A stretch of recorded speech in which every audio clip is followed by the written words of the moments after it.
لا إله إلا الله لا إله إلا الله ما لنا رب سواه. کو اپنی میتیں دے کر اپنی اور اپنے مذہب کی اور اپنے اسلام کی ہرگز توہین نہ کریں.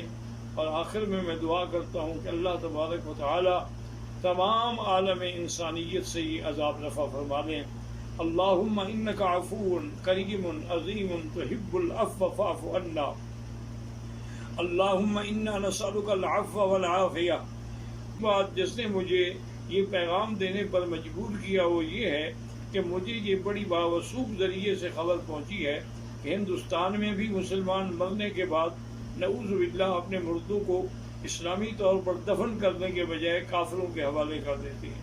اور اسی طرح نیو یارک اور نیو جرسی میں بھی مسلمانوں کے بجائے کافروں کو میت سپرد کر دی جاتی ہے اس خوف سے کہ یہ اس کے جراثیم ہمیں نہ لگ جائیں.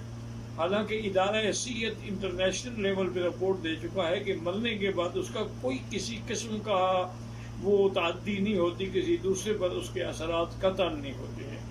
اور اگر آپ مہربانی کریں تو جو مسلمانوں نے اس قسم کے مراکز کھولے ہیں، جیسے کہ میرے معلومات کی حد تک نیو جرسی یا نیو یارک میں ندیم قریشی صاحب نے ایک بڑا اچھا قسم کا سینٹر کھولا ہے، اور جس میں اس نے عورتیں بھی اور مرد بھی تمام علماء کو رکھا ہے، اور وہ شریعت کے مطابق غسل دیتے ہیں، تجہیز و تکفین کرتے ہیں اور پھر ان کا جنازہ پڑھتے ہیں. تو آپ لوگ اپنے مسلمان مراکز سے رجوع کریں اور کافروں کو اپنی میتیں دے کر اپنی اور اپنے مذہب کی اور اپنے اسلام کی ہرگز توہین نہ کریں.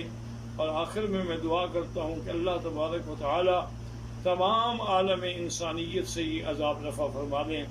اللہم انک عفو کریم عظیم تحب العفو فاعف عنا.